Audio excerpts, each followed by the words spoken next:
லூக்கா சுவிசேஷம் 23ஆம் அதிகாரம் 39வது வசனத்திலிருந்து 43வது வசனம் வரைக்கும்.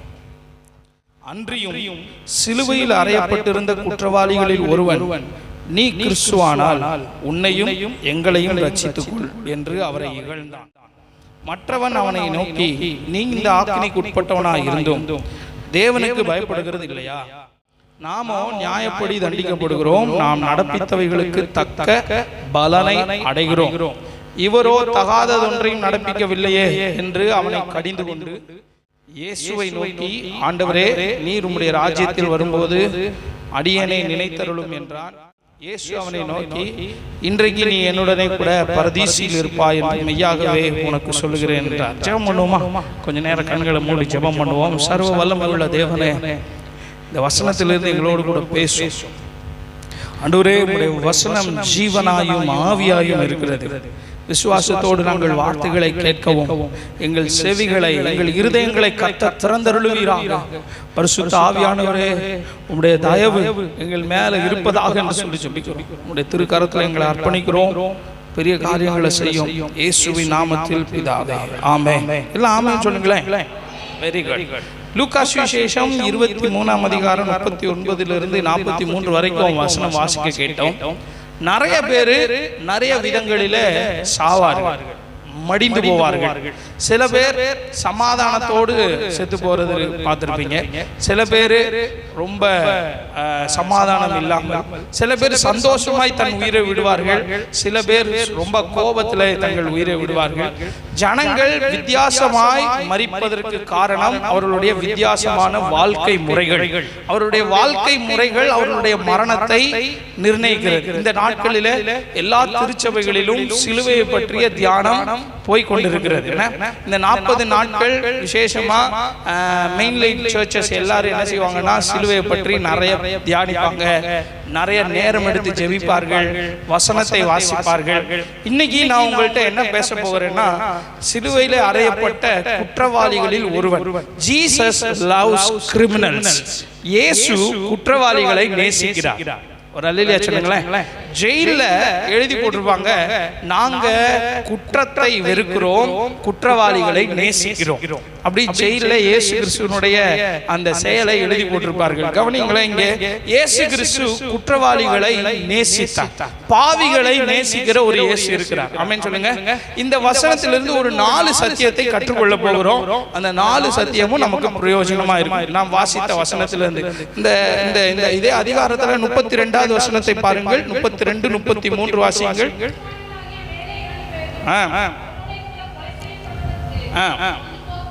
கொண்டு போகப்பட்டார்கள்.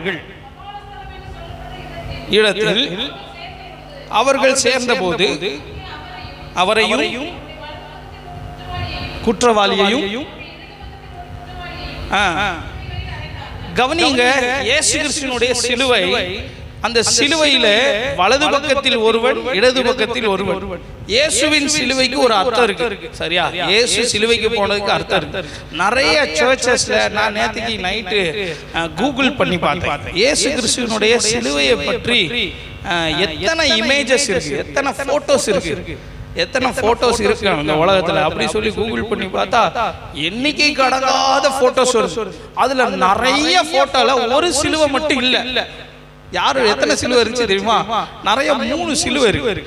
அதுல ஒரு சிலுவை இயேசு கிறிஸ்துவினுடைய சிலுவை, அதுல இன்னொரு சிலுவை குற்றவாளிகளில் ஒருவனுடைய சிலுவை, இன்னொரு சிலுவை இயேசுவை ஏற்றுக்கொள்ளாத ஒரு குற்றவாளியின் சிலுவை.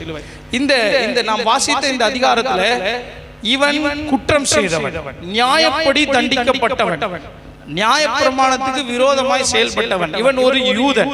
யூத நாட்டில் இது நடக்கு, எருசலேமில் நடக்கு. இந்த யூதர்களுக்கு தண்டனை கொடுக்கிறாங்க.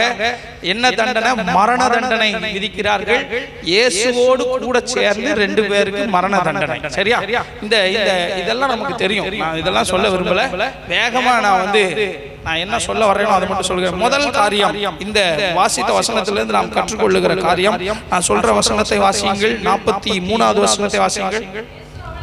இயேசு அவனை நோக்கி, இன்றைக்கு நீ என்னுடனே கூட பரதீசில் இருப்பாய் என்று மெய்யாகவே உனக்கு சொல்லுகிறேன் என்றார். கவனியுங்கள், ஆதியாகம புஸ்தகத்தில் இருந்து வெளிப்படுத்தின புஸ்தகம் வரைக்கும் எந்த மனிதனிடத்திலும் சொல்லாத ஒரு வார்த்தை, இன்னைக்கு நீ பரலோகத்தில் இருப்ப, இன்னைக்கு நீ பரலோகத்தில் இருப்பன்னு நம்மளுக்கே தெரியாது. இயேசுவை ஏற்றுக்கொண்டு சபைக்கு போகிற நிறைய பேருக்குள்ள அந்த நம்பிக்கை இல்லை. ஆனா இயேசு ஒரு ஆளுக்கு ஒரு கேரண்டி கொடுக்கிறார், இன்றைக்கு நீ பரதீசில் இருப்ப. யார்கிட்டையும் சொல்லாத ஒரு வார்த்தை, ஆபிரகாம்கிட்ட கூட சொல்லலைங்க, மோசேட்ட கூட சொல்லல. அப்படிப்பட்ட ஒரு வார்த்தை ஒரு குற்றவாளியை பார்த்து சொல்லுகிறார். இதிலிருந்து நமக்கு என்ன தெரிகிறது? இயேசு கிறிஸ்து ரட்சிக்க வல்லமை உள்ளவர். ஆமென் சொல்லுங்களேன். Jesus Christ has a power to save. நம்முடைய ஆண்டவருக்கு ரட்சிக்க வல்லமை இருக்கிறது. ஒரு வசனத்தை வாசிப்போம். ஏசாயா தீர்க்கதரிசன புத்தகம் 63வது அதிகாரம் 1வது வசனத்திலே இப்படி எழுதப்பட்டிருக்கிறது.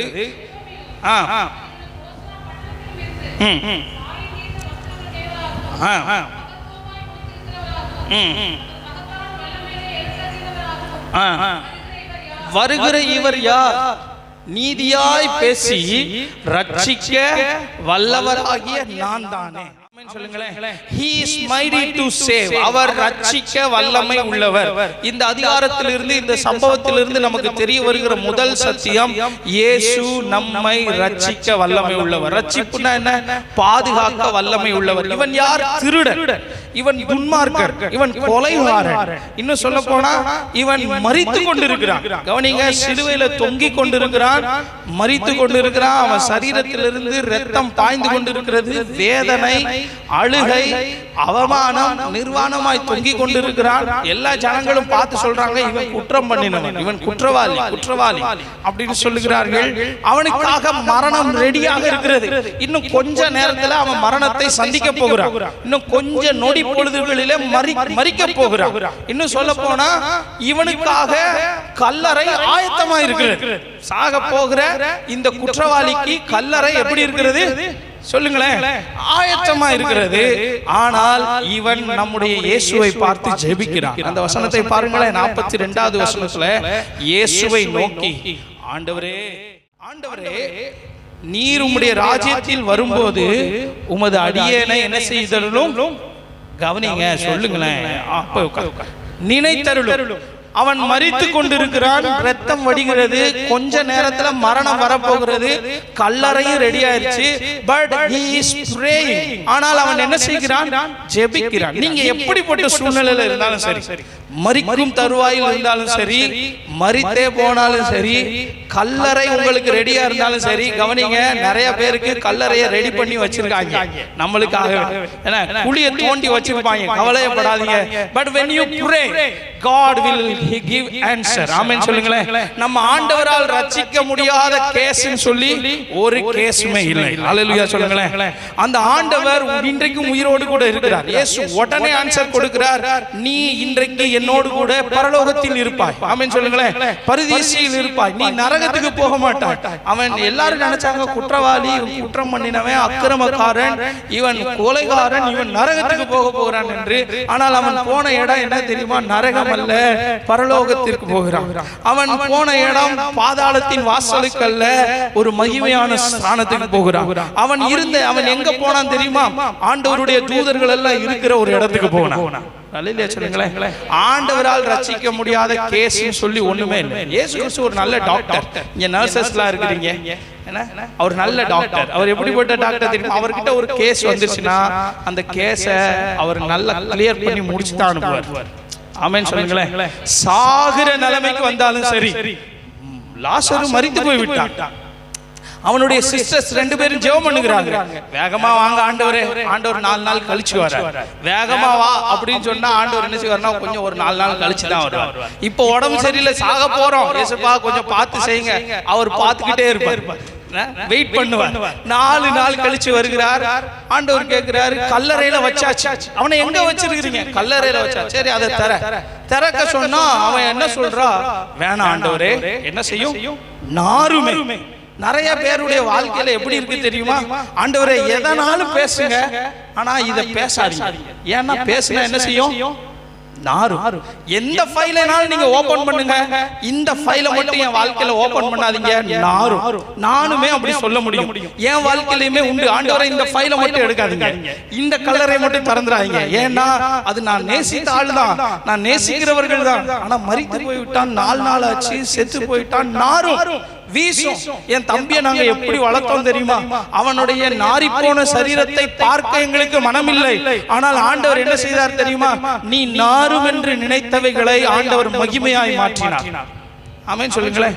நீங்க எதெல்லாம் நாருன்னு நம்பிக்கிட்டு இருக்கிறீங்களோ அதுல ஒரு மகிமையை வைக்க இயேசுவால் முடியும். ஆமென் சொல்லுங்களேன்.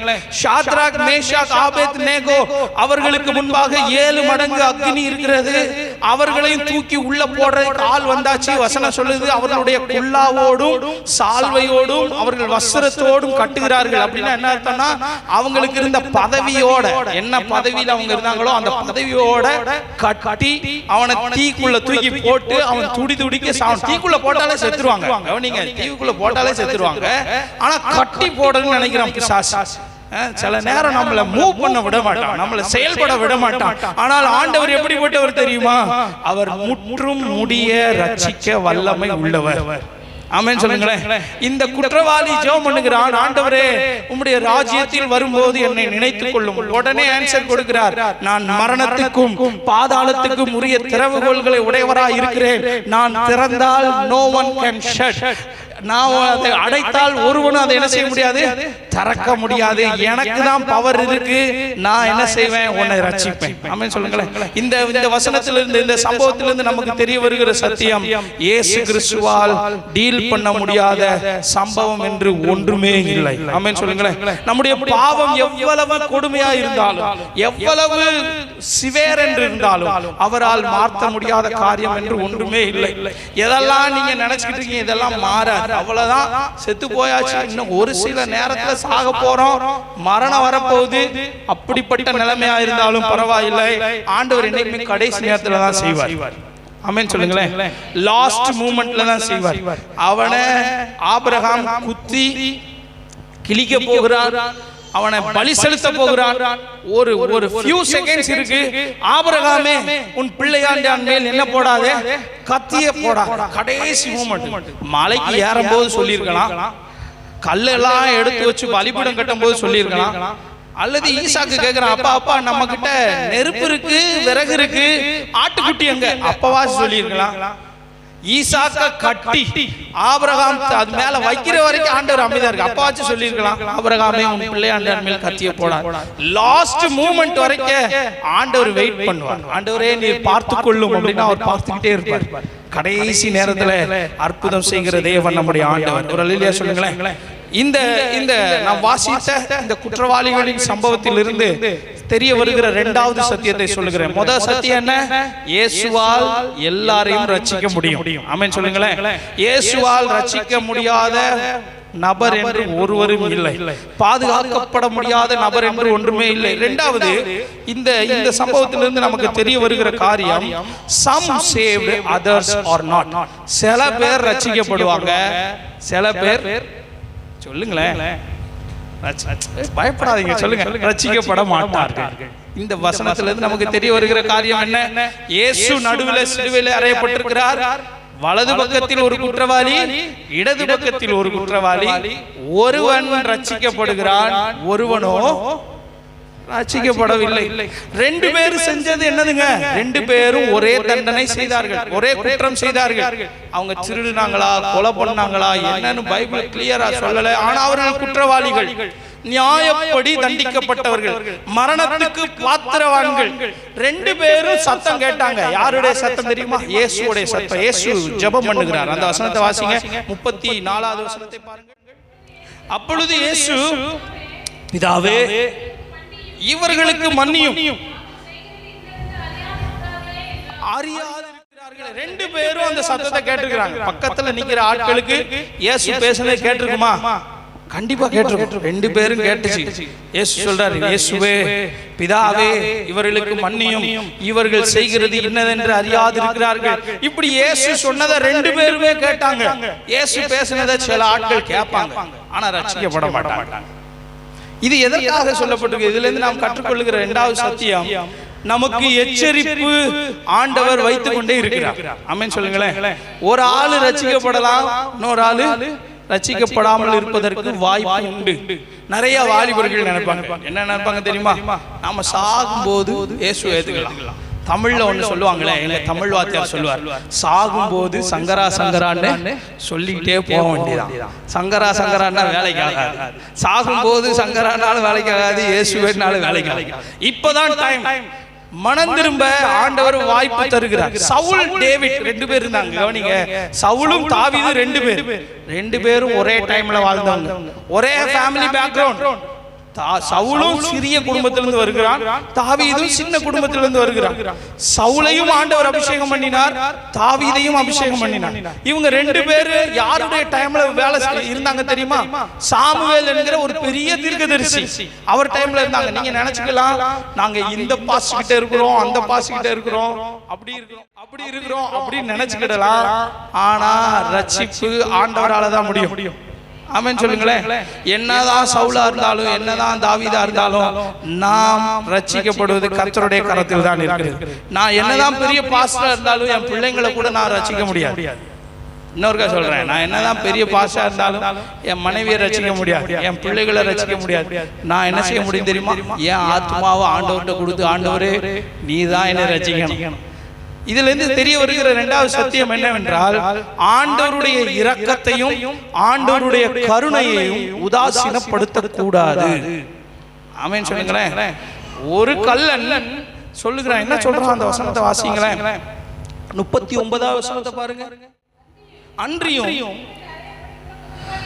சிலுவையில் அறையப்பட்ட குற்றவாளிகளில் ஒருவன் நீ கிறிஸ்துவானால் உன்னையும் ரட்சித்துக்கொள், எங்களையும் ரட்சித்துக்கொள் என்று அவரை இகழ்ந்தான். நிறைய கிறிஸ்தவர்கள், நிறைய தேவ பிள்ளைகள் என்ன செய்கிறார்கள்? நீங்களும் ரட்சித்துக் கொள்ளுங்க, எங்களையும் ரட்சித்துக் கொள்ளுங்க அப்படின்னு சொல்லி ஆண்டவரை இகழுகிறவர்கள் உண்டு. ஆண்டவரால் எதுவும் செய்ய முடியாதுன்னு நினைச்சுக்கிட்டு இருக்கிறாங்க. உங்களுக்கு தெரியுமா, நிறைய கிறிஸ்தவங்க என்ன நினைக்கிறாங்க தெரியுமா? ஆண்டவரை ஒரு பலவீன பாத்திரமா பாக்குறாங்க. அவரே பாவம், இயேசுவே பாவம், அவரே 3 ஆணியை மாட்டிக்கிட்டு கஷ்டப்பட்டுக்கிட்டு இருக்கிறார், அவரால் செய்ய முடியுமா? என் பிரச்சனை இருக்கே, எவ்வளவு பெரிய பிரச்சனை உங்களுக்கு தெரியுமா அப்படின்னு சொல்றீங்க. நோ, ஆண்டவருடைய இரக்கத்தையும் ஆண்டவருடைய கருணையையும் உதாசீனப்படுத்த கூடாது. இதுல இருந்து தெரிய வருகிற காரியம், ஒரு கல்லன் ஏற்றுக்கொள்ளப்படுகிறான், இன்னொரு கல்லன் அங்கே கைவிடப்படுகிறான். ஒரு கல்லன் பரலோகத்திற்கு வருகிறான், பரதீசுக்கு வருகிறான், இன்னொரு கல்லன் அசுத்த ஆவிகளும் பிசாசும் இருக்கிற நரகத்துக்கு போகிறான். இது எதை காட்டுகிறது என்றால், நமக்கு எச்சரிப்பை தேவன் வேதாகமத்திலே வைத்திருக்கிறார். ஆமென் சொல்லுங்களேன்.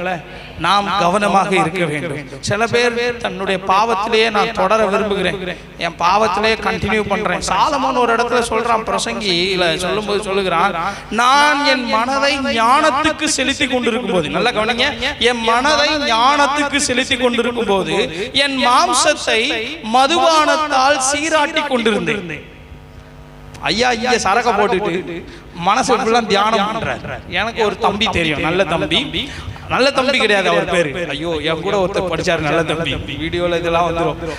அவன் ஒரு நல்ல தம்பி, சரியா? அவன் அண்ணே நான் சரக்கு அடிச்சுட்டு பைபிள் படிச்சேன்னு வச்சுக்கோங்க, ஆண்டவர் வெளிப்பாடா தர்றாரு அப்படி சொல்றான். என்கிட்ட சொல்லுவான், இருக்கிறான் இங்க இல்ல, சென்னையில இருக்கான். பாருங்க, நம்ம பாவத்துல கண்டினியூ பண்ண கூடாது. ஆண்டவர் நம்முடைய பாவத்தை கண்டித்து உணர்த்தும் போது அதை விட்டுவிட வேண்டும். ஆமென் சொல்லுங்களேன். உங்களுக்குள்ளே ஒரு பரிசுத்த ஆவியானவர் இருக்கிறார். அந்த பரிசுத்த ஆவியானவர் சொல்லுவார், நீதியையும் நியாயத்தையும் பாவத்தையும் குறித்து கண்டித்து உணர்த்தும் போது அதை விட்டு விலக ஆண்டவர் நமக்கு கிருபை தருவாராக. 3வது சத்தியம், டைம் ஆயிடுச்சு, நான் வேகமா சொல்ல விரும்புகிறேன். முதல் காரியத்தை சொன்னேன், இயேசுவால் ரட்சிக்கப்பட முடியாத காரியம் என்று ஒன்றுமே இல்லை. He is mighty to save. 2வது, இது நமக்கு ஒரு எச்சரிக்கையா எழுதப்பட்டிருக்கிறது. ஆண்டவருடைய கருணையை, ஆண்டவருடைய இரக்கத்தை நாம் உதாசீனப்படுத்தவே கூடாது. ஆமென் சொல்லுங்களேன். 24 மணி நேரமும் நம்ம மேல கருணை, ஆண்டவருடைய கருணை அருவி போல கொட்டி கொண்டே இருக்கு. நம்ம தலை மேல ஆண்டவருடைய இரக்கம் கொட்டி கொண்டே இருக்கு. குற்றாலத்துக்கு பெருகீங்களா? குற்றால அருவி மாதிரி ஆண்டவருடைய இரக்கம் 24 மணி நேரம் கொட்டிக்கொண்டே இருக்கிறது. என்னைக்காயில் ஆண்டவருடைய கிருபை இரக்கம் உங்களை விட்டு அகன்று போனால் பிசாசு நம்மை எப்பொழுது விழுங்கலாம் என்று வகை தேடி சுற்றி திரிகிறான். மூணாவது காரியம், இந்த வசனத்திலிருந்து நாம் கற்றுக்கொள்ள போகிற மூணாவது காரியத்தை பார்க்கலாம். நான் சொல்ற வசனத்தை வாசிங்க. 41, 40, 41, 42. மற்றவன் அவனை நோக்கி, நீ இந்த ஆக்கினைக்கு உட்பட்டவனா இருந்தும் தேவனுக்கு பயப்படுகிறது இல்லையா? நாமோ நியாயப்படி தண்டிக்கப்படுகிறோம், தக்க பலனை அடைகிறோம். இவரோ தகாததொன்றையும் நடப்பிக்கவில்லையே என்று அவரை கடிந்து கொண்டு இயேசுவை நோக்கி, ஆண்டவரே, உம்முடைய ராஜ்யத்தில் வரும்போது அவனுடைய விசுவாசத்தை பாருங்கள். இங்கே நான் சொல்ல போகிற மூணாவது காரியம், உங்க விசுவாசம் என்றைக்குமே கர்த்தருக்கு முன்பாக வேல்யூபிளா இருக்கும். விசுவாசத்தை பார்க்கிற ஒரு தேவன் இருக்கிறார். மூணாவது காரியத்தை கவனிங்களேன். அந்த ஒரு கல்ல ஆண்டவரை இகழுகிறான், உன்னையும் ரட்சித்துக்கொள் என்னையும் ரட்சித்துக்கொள். அப்படி சொன்ன உடனே இயேசுக்கு அங்கிட்டு இருந்து சத்தம் போட்டு சொல்லிருப்பான், அவனே பலவீனத்துல இருக்கிறான், ரத்தம் அடிஞ்சுக்கிட்டு இருக்கு, சாக போகிறான். அப்போது வாய மூடல, நம்ம 2 பேரும் செய்தவைகளுக்கு தகுந்த தண்டனை அனுபவிக்கிறோம், தண்டனை தகுந்த பலனை அனுபவிக்கிறோம். இவரோ தகாததொன்றையும் என்ன செய்யவில்லையே, நடப்பிக்கவில்லை. ஒன்னு தெரியுமா, நம்முடைய ஆண்டவரிடத்தில் அநீதி இல்லவே இல்லை. ஆமென் சொல்லுங்களேன். இவனுடைய விசுவாசத்தை பாருங்க. இவன் இயேசுவை பார்த்தானா? பார்க்கவே இல்லை. ஆனா இவன் எப்படி சொல்றான், இவர் தகாததொன்றையும் நடப்பிக்கவில்லை. இயேசு கிறிஸ்து இந்த சிலுவைக்கு வருவதற்கு முன்பாக அவர் ஒரு கோர்ட்டுக்கு போனார், ஒரு நீதிமன்றத்துக்கு போனார். வக்கீல் ஊருக்கு போயிட்டார், இப்ப வருவார், அடுத்த வாரம் வருவார். வக்கீல் இருந்தா நல்லா இருக்கும். கோர்ட்டுக்கு போகிறார். 3 குற்றவாளிகளும் நிக்கிறாங்க. இயேசுவையும் விசாரிக்கிறாங்க, அந்த குற்றவாளிகளையும் விசாரிக்கிறாங்க. அப்போது பிலாத்து சொல்லுகிறான், ஏன் இவர் என்ன பொல்லாங்கு செய்தார்? இவரிடத்தில் ஒரு குற்றமும் நான் பார்க்கவில்லையே, அவரை என்ன செய்யணும்? அவரை நான் விடுதலை பண்ணிரட்டுமா அப்படின்னு கேட்ட உடனே ஜனங்கள்லாம் என்ன சொல்றாங்க தெரியுமா? இல்ல, இவனை அகற்றும், இவனை அகற்றும், சிலுவையில் அறையும் அப்படின்னு சொல்லுகிறாங்க. அடுத்து இன்னொன்னு சொல்லுகிறாங்க, இவர் யூதருக்கு ராஜான்னு சொல்றாரு அப்படின்னு பிலாத்து கேட்கிறாரு. உடனே அவங்க என்ன சொல்றாங்க தெரியுமா? அந்த வசனத்தை வாசிங்க, யோவான் 19:15 வாசிங்க. இயேசுவை பார்த்து சொன்னாங்க, இவனை அகற்றும், அகற்றும், சிலுவையில் அறையும் என்று சத்தமிட்டார்கள். அடுத்து அதற்கு பிலாத்து, இங்க பாருங்க, பிலாத்து கேட்கான், டேய் யூதர்களே, யூதர்களே, வேதம் தெரிந்தவர்களே, சதுசேயரே, பரிசேயரே, சர்ச்சுக்கு போகிற பாஸ்டர்ஸே, என்ன பெரிய பெரிய ஆட்களே, உங்க ராஜாவை நான் சிலுவையில் அறையலாமா? அப்படி சொன்ன உடனே அவங்க என்ன சொல்றாங்க தெரியுமா? பிரதான ஆசாரியர் பிரதியுத்தரமாக, ராயனே அல்லாமல் எங்களுக்கு பாருங்க, இயேசுவை ராஜா ஸ்தானத்திலிருந்து இறக்கி விட்டுட்டு உலகத்தின் அதிபதியை மேல வைக்கிறாங்க. அவன் தான் எங்களுக்கு ராஜா. இன்னைக்கு நிறைய கிறிஸ்தவங்க எப்படி இருக்காங்க தெரியுமா? இயேசு கிடையாது ராஜா, நானே ராஜா, நானே மந்திரி. இல்லன்னு சொன்னா இவர் தான் எங்களுக்கு ராஜா, இந்த ஹீரோ தான் எங்களுக்கு ராஜா. என்ன பாஸ்டர்ஸ் சொல்றேன், இவர் தான் ராஜா. இயேசுவை நீங்க எங்க வச்சிருக்கிறீங்க? ஆனா இவங்க வேதம் தெரிந்தவர்கள், பிரதான ஆசாரியர்கள், வசனத்தை வாயினால் பிரசங்கம் பண்ணுகிறவர்கள், வசனத்தை தூக்கிட்டு சர்ச்சுக்கு போகிறவர்கள், கர்த்தருக்காக வைராக்கியமாய் நிற்கிறவர்கள், அவங்க சொல்றாங்க ராயன் தான் எங்களுக்கு ராஜா. சீஷர்களை பாருங்களேன், இயேசுவை விட்டு ஓடி போயிட்டாங்க. இயேசுவை விட்டு என்ன செஞ்சாங்க? ஓடிட்டாங்க. 12 சீஷர்கள் ஓடிட்டாங்க. கவனிங்க, எல்லாரும் என்ன கவனிங்க, முடிக்க போறேன் ஒரு 5 நிமிஷத்துல. சீஷர்கள் இயேசுவை விட்டு ஓடிவிட்டார்கள். இயேசு செய்த அற்புதத்தை கண்ணால் பார்த்தார்கள். இயேசு குருடனுக்கு பார்வை கொடுக்கும்போது கண்ணால் பார்த்தார்கள். இயேசு முடவனை நடக்க பண்ணும்போது பார்த்தார்கள். இயேசு மரித்தவனை உயிரோடு எழுப்பும் போது பார்த்தார்கள். இயேசு 5 அப்பம் 2 மீனை வச்சு 5000 பேர் போஷித்த போது எல்லாருக்கும் கொடுத்தார்கள். இந்த சீஷர்கள் தான். இவங்களும் சாப்பிட்டாங்க. 12 கூட தலையில தூக்கிட்டு கிளம்புனாங்க. அவங்களும் ஓடி போயிட்டாங்க.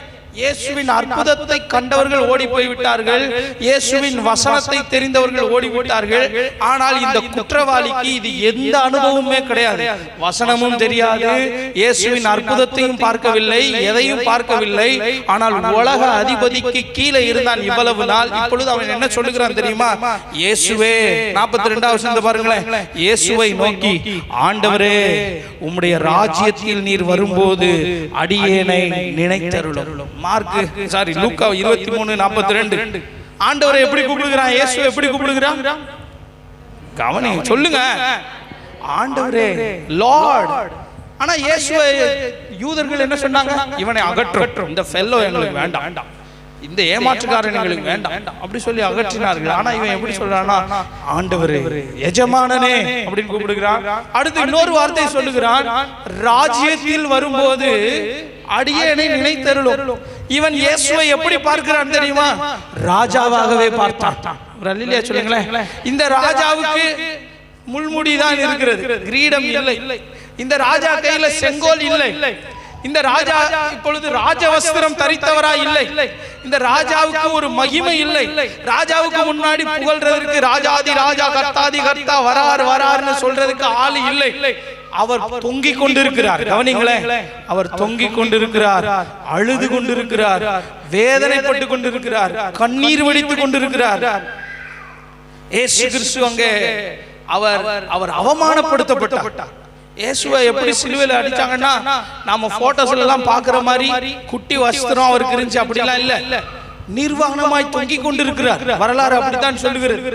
அவமானப்படுத்தப்பட்ட அந்த இயேசுவை இவன் எப்படி பார்க்கிறான் என்றார்? ராஜாவாக பார்ப்பான். ஒரு அல்லேலூயா சொல்லுங்களேன். அவர் துக்கம் நிறைந்தவரும் பாடு அனுபவித்தவருமாய் இருந்தார். அவர் வேதனை அடைந்தார். நமக்கு சமாதானத்தை உண்டு பண்ணும் ஆக்கினை தீர்ப்பு அவர் மேல் வந்தது. யூதர்களுக்கு தெரியாத ஒரு வெளிப்பாடு, யூதர்களுக்குள்ளே இல்லாத ஒரு விசுவாசம் இவனுக்குள்ளே வந்தது. இயேசுவை பரியாசம் பண்ணினார்கள், தூஷணம் பண்ணினார்கள். இயேசுவின் கரத்தில் செங்கோல் இல்லை, என்ன இல்ல, முள்முடி தான் இருக்கிறது, கிரவுன் இல்ல, நல்ல ஒரு கிரவுன், என்னது, கிரீடம் இல்லை, ராஜவஸ்திரம் இல்லை. But he has a faith. ஆண்டவர் மேல ஒரு விசுவாசம். ஆண்டவரே, உங்களுக்கு ஒரு ராஜ்யம் இருக்கிறது. ஆண்டவரே, அல்லேலூயா சொல்லுங்களேன். உங்களுக்கு தெரியுமா, இயேசுவுக்கு ஒரு ராஜ்யம் இருக்கிறது. அந்த ராஜ்யம் இந்த உலகத்துக்குரிய ராஜ்யம் அல்ல. இயேசு கிறிஸ்து இந்த உலகத்தை போல, உலகத்தின் அதிபதிகளை போல ஆளுகை செய்கிறவர் அல்ல. இயேசுவின் ராஜ்யம் வித்தியாசமானது. இயேசுவின் ராஜ்யம் பக்கத்தில் இருக்கிறது. இயேசு பிரசங்கிக்கும் போது பிரசங்கம் பண்ணினார், மனம் திரும்புங்கள், தேவனுடைய ராஜ்யம் சமீபமா இருக்கிறது. நீங்க ஏதாவது ஒரு ராஜ்யத்துல போய் குடியேறணும்னா அதற்கு பணம் கொடுக்கணும், இல்லது அங்க பிறந்திருக்கணும். ஆனா தேவ ராஜ்யத்துல நீங்க குடியேறணும்னா முத தகுதி என்ன தெரியுமா? மனம் திரும்புங்கள். ஆமென் சொல்லுங்களேன். மனம் திரும்புங்கள். தேவனுடைய ராஜ்யம் எப்படி இருக்குதுன்னா சமீபமா இருக்கு. அவன் சொல்லுகிறான், நாமோ நடப்பித்தவைகளுக்காக தண்டிக்கப்படுகிறோம், இவரோ தகாததொன்றையும் நடப்பிக்கவில்லையே. ஆமென் சொல்லுங்களேன். அவனுடைய குற்றத்தை ஒத்துக்கொண்டான். நான் செய்த குற்றத்துக்கு பதிலாக நான் அனுபவிக்கிறேன். நிறைய பேரு குற்றத்தை ஒற்றுக்கொள்றது கிடையாது. ஒரு ஒரு ஒரு கோட் படிச்சேன். நாம தப்பு செய்யும் போது என்ன செய்கிறோமா, நாம வக்கீலா மாறிடுவோம், வாதாடுவோம். நான் தப்பு செய்யல, நான் தப்பு செய்யல. பிறர் தப்பு செய்யும் போது நம்ம ஜட்ஜ்மெண்ட் சீட்ல போய் உட்கார்ந்துருவோம். நான் ஜட்ஜ், நீதான் தப்பு செஞ்சா, நீதான் சொல்லுவோம். இவன் என்ன சொல்லுகிறான்? நாம் நடப்பித்தவைகளுக்கு தகுந்த தண்டனை அடைகிறேன். ஆண்டவரிடத்துல போய் தன்னை தாழ்த்துகிறான். யார் தெரியுமா குற்றத்தை ஒத்துக்கொள்ளுவா? தாழ்மை இருக்கிறவன் ஒத்துக்கொள்ளுவான். ஆமென் சொல்லுங்களேன். இவன் தாழ்த்துகிறான், இயேசுவே என்னை மன்னியும், ஆண்டவரே நாங்கள் செய்தவைகளுக்கு தகுந்த தண்டனை கிடைக்கிறது. நாலாவது ஒரு சத்தியம் சொல்லி நான் முடிக்கிறேன். ஒரே வார்த்தை, 42வது வசனத்தில் எழுதியிருக்கிறது, ஆண்டவரே உம்முடைய ராஜ்யத்தில் நீர் வரும்போது, என்னது, எல்லாருமே இந்த வசனத்தை வாசிக்கலாமா? இயேசுவை நோக்கி, ஆண்டவரே உம்முடைய ராஜ்யத்தில் வரும்போது, அவனுக்குள்ள ஒரு விசுவாசம் இருந்தது, இயேசுவின் ராஜ்யம் வரப்போகிறது. ஆமென் சொல்லுங்களேன். இயேசு வரப்போகிற, இயேசு இவன்ட்ட பேசினாரா? கடைசி காலத்தை பத்தி இவன்ட்ட சொல்லி கொடுத்தாரா? ஒண்ணுமே கிடையாது. ஆனா அவனுக்குள்ளே ஒரு விசுவாசம் இருந்தது. தேவன் இவனை கைவிட்டது, இவரை கைவிட்டது, எல்லா காரியங்களையும் பார்த்து கவனிங்க, இயேசுவை பார்த்து சொல்லுகிறான், ஆண்டவரே நீர் வரும்போது உம்முடைய ராஜ்யத்தில் என்ன செய்யும்? அடியேனை நினைத்து. இயேசு வரப்போகிறார். இன்னைக்கு சபைகள்ல சொல்லாத சத்தியம் என்ன தெரியுமா? சபையில சொல்லப்படாத சத்தியம், இயேசு உனக்கு தண்ணி தருவார், வீடு தருவார், வாசல் தருவார், எல்லாமே தருவார், அவர் வரவே மாட்டார் அப்படின்னு சொல்லிட்டு இருக்காங்க. நோ, இயேசு வரப்போகிறார். ஆமென் சொல்லுங்களேன். இவனுடைய நிலைமை என்ன சொல்லுங்க? இவன் நிலைமை மரித்து கொண்டிருக்கிறான், ரத்தம் வலிகிறது, வேதனை அடைகிறான். முள்முடி இயேசுவுக்கு சுட்டி இருக்கிறாங்க. இவனுக்கு என்ன பண்ணாங்களோ தெரியாது. இவன் ஒரு குற்றவாளி.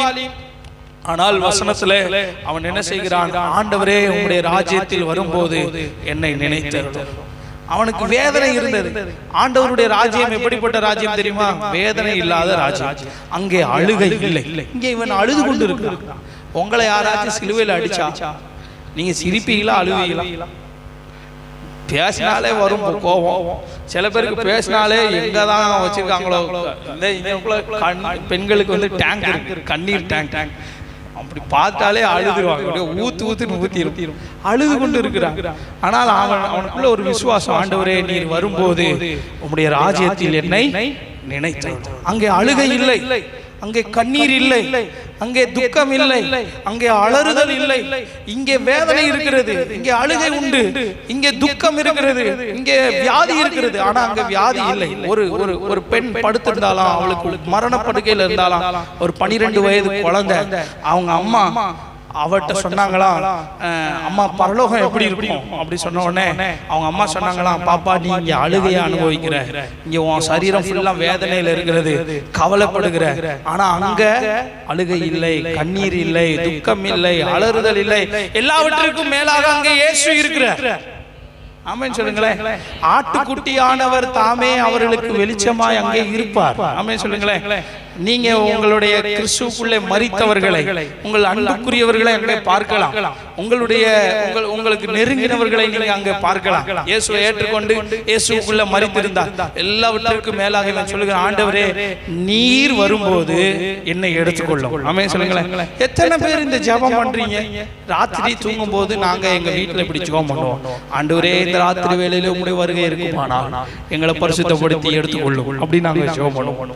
நீங்க எத்தனை பேர் ஜெபம் பண்றீங்கன்னு தெரியாது. ஆண்டவரே உங்களுடைய வருகையை எதிர்பார்க்கணும். கிறிஸ்தவர்களுக்குள்ள ஒரு எதிர்பார்ப்பு இருக்க வேண்டும். என்ன எதிர்பார்ப்பு? இயேசு வரப்போகிறார். ஆமென் சொல்லுங்களேன். அவர் இனிமே குழந்தையா வரமாட்டார். குழந்தை இயேசு ஹாரிராரோ ராராரோ அப்படின்லாம் வரமாட்டார். ராஜாதி ராஜாவாய் வருவார், கர்த்தாதி கர்த்தாவாய் வருவார். அவர் வருகிறார், பூமியை நியாயம் தீர்க்க வருகிறார். பூமியை நீதியோடும் பூலோகத்தை ஜனங்களை சத்தியத்தோடும் என்ன செய்வாராம்? நியாயம் தீர்ப்பார். அவர் வரப்போகிறார். அங்கே அழுகை இல்லை, கண்ணீர் இல்லை, தம்முடையவர்களை சேர்த்துக் கொள்ள வரப்போகிறார். இந்த இந்த இந்த கல்லனுடைய காரியத்திலிருந்து நாம் கற்றுக்கொள்ளுகிற 4வது காரியம், இயேசுவின் ராஜ்யம் என்று ஒன்று இருக்கிறது. அந்த ராஜ்யத்துக்கு போக நீங்க பிரயாசப்படணும்.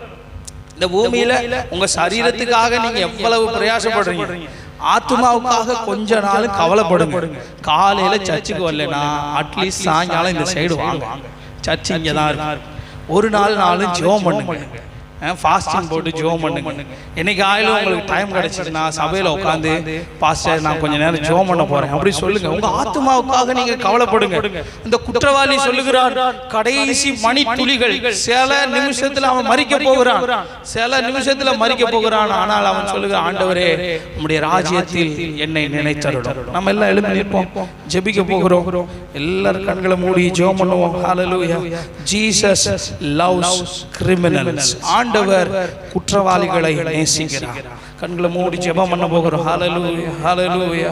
இயேசுவால் ரட்சிக்க கூடாதபடிக்கு ஒரு நபர் இல்லை. ஹல்லேலூயா. இயேசுவால் ரட்சிக்க முடியாத நபர் என்று ஒன்று இல்லை. நன்றி ஆண்டவரே, நன்றி ஆண்டவரே. கடைசி காலம் துணிக்கும் போது ஆண்டவர் இறங்கி வருவார். கர்த்தர் தாமே இறங்கி வருவார். ஜெபம் பண்ணுவோம். அப்படியே கண்களை மூடி ஜெபம் பண்ணுவோம். நீங்க நினைக்காதீங்க நான் கடைசி நேரத்துல மனம் திரும்பிக்கிடுவேன். நோ, கடைசி நேரம் நமக்கு வாய்ப்பு இல்லாமல் போவதற்கு வாய்ப்பு உண்டு. ஹல்லேலூயா, ஹல்லேலூயா. கர்த்தரை ஸ்தோத்திரம் பண்ணி ஜெபம் பண்ண போகிறோம். எல்லாரும் சேர்ந்து, ஆண்டவரே எங்களுடைய காரியங்களை உங்க கரத்துல ஒப்பு கொடுக்கிறோம். ஆண்டவரே இயேசு வருகிறதற்கு நாட்கள் சமீபித்திருக்கிறது. இயேசு வரப்போகிறார், சீக்கிரமாய் வரப்போகிறார். நன்றி ஆண்டவரே, நன்றி ஆண்டவரே, நன்றி ஆண்டவரே. கர்த்தாவே நாங்கள் உம்மை துதிக்கிறோம். எல்லா அடையாளங்களும் நிறைவேறி கொண்டிருக்கிறது. உலகம் ஆண்டவருடைய வருகைக்கு ஆயத்தமாய் கொண்டிருக்கிறது. தேவ பிள்ளையே நீ ஆயத்தமாய் இருக்கிறாயா? அதுதான் காரியம். ஹல்லேலூயா. ஒரு கல்லன் கைவிடப்பட்டான். பிசாசு இருந்த இடத்திற்கு போனான். ஆனால் ஒரு கல்லனோ இயேசுவோடு கூட இயேசுவின் ராஜ்யத்தில் இருந்தான். ஹல்லேலூயா, ஹல்லேலூயா. இயேசுவின் வருகை மிக சமீபமாக இருக்கிறது. நீங்க ஆண்டவருடைய வருகைக்கு ஆயத்தமாக வேண்டும். ஆண்டவரே, உம்முடைய வருகைக்கு எங்களை ஆயத்தமாக்கும் ஆண்டவரே. ஜனங்கள் எல்லாரும் பழைய ஏற்பாட்டு விசுவாசிகள், புதிய ஏற்பாட்டு விசுவாசிகள், நாம் எல்லாரும் ஆண்டவரோடு கூட கூட்டி இணைக்கப்படுகிற நாட்கள் வந்து கொண்டிருக்கிறது. நன்றி ஆண்டவரே, நன்றி ஆண்டவரே. கால சத்தம் வானில் தோணித்திடவே எம் இயேசு மராஜனே வந்திடுவார். கால சத்தம் வானில் தோணித்திடவே எம் இயேசு மராஜனே வந்திடுவார். அந்த நாள் மிக சமீபமே, யாவரும் சேர்த்திடவே. அந்த நாள் மிக சமீபமே, சுத்தர்கள் யாவரும் சேர்த்திடவே. தேவ எக்காலம் வானில் முழங்க, தேவாதி தேவனை சந்திப்போமே. தேவ எக்காலம் வானில் முழங்க, தேவாதி தேவனை. கரங்களை தட்டி பாடுவோம். கால சத்தம் வானில் தோணித்திடவே எம் இயேசு மராஜனே வந்திடுவார். கால சத்தம் வானில் தோணித்திடவே எம் இயேசு மராஜனே. சொல்லுவோம், கண்ணிமை நேரத்தில் மாறிடுவோம், விண்ணிலே யாவரும் சேர்ந்திடுவோம். கண்ணிமை நேரத்தில் மாறிடுவோம், விண்ணிலே யாவரும் சேர்ந்திடுவோம். கண்ணீர் கவலை அங்கு இல்லை, கர்த்தராமே வெளிச்சமாவார். கண்ணீர் கவலை அங்கு இல்லை, கர்த்தராமே வெளிச்சமாவார்.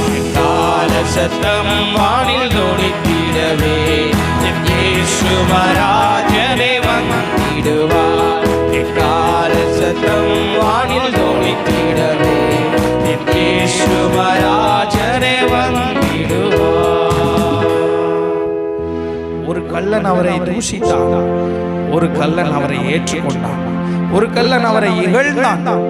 உங்களால ரட்சிக்க முடியுமா அப்படின்னு இகழ்ந்தான். இன்னொரு கள்ளன் ரட்சிக்க வல்லவர் என்பதை விசுவாசித்தான். நீங்க எப்படிப்பட்டவர்களா இருக்க விரும்புகிறீர்கள்? ஆண்டவரை ஏற்றுக்கொண்ட அந்த கல்லனை போல இருக்க விரும்புகிறீர்களா, அல்லது ஆண்டவருடைய கருணையை உதாசீனப்படுத்தின கல்லனை போல இருக்க விரும்புகிறீர்களா? கர்த்தர் நம்மை ஆசீர்வதிப்பாராக. நம்ம ஜெபம் பண்ணுவோம். சர்வ வல்லமை உள்ள ஆண்டவரே, அன்பின் பிதாவே, உம்முடைய ராஜ்யத்தில் எங்களை நினைத்தருளுகிறவரே, உம்முடைய ராஜ்யத்தின் வல்லமையை அறிந்த பிள்ளைகளாய் உமக்குள்ளே நாங்கள் இன்னும் நிலைத்திருக்க, இன்னும் உறுதிப்பட்டவர்களாயும் அசையாதவர்களாயும் கர்த்தருடைய கிரியைகளில் பெருக கர்த்தர் எங்களுக்கு கிருபை தருவீராக. ஆராதனைக்கு வந்த தேவ பிள்ளைகளை ஆசீர்வதிங்க. வராதவர்களை நினைக்கிறோம், உடல்நிலை சரியில்லாதவர்களை கர்த்தாவே நீர் சுகமாக்கும் என்று சொல்லி ஜெபிக்கிறேன். இயேசு கிறிஸ்துவின் நாமத்தில் ஜெபிக்கிறோம் நல்ல பிதாவே, ஆமென். என் ஆத்துமாவே கர்த்தரை ஸ்தோத்திரி, என் முழு உள்ளமே பரிசுத்த நாமத்தை ஸ்தோத்திரி. என் ஆத்துமாவே கர்த்தர் செய்த சகல உபகாரங்களையும் மறவாதே. ஆமென். ஆண்டவராகிய இயேசு கிறிஸ்துவினுடைய கிருபையும் பிதாவாகிய தேவனுடைய அன்பும் பரிசுத்த ஆவியானவருடைய அந்யோன்யம் ஐக்கியம் சமாதானம் நம் அனைவரோடு கூட சதா காலமும் இருப்பதாக. ஆமென்.